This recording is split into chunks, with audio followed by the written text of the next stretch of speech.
What's the meaning of artificial?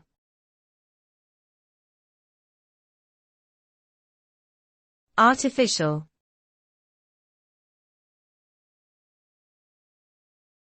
Artificial.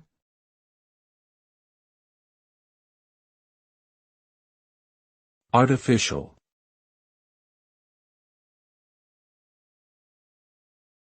Artificial.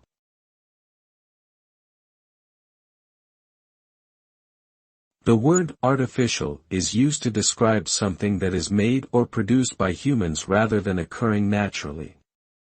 Artificial things are often created through scientific or technological means, with the intention of replicating the appearance or behavior of something that exists in nature.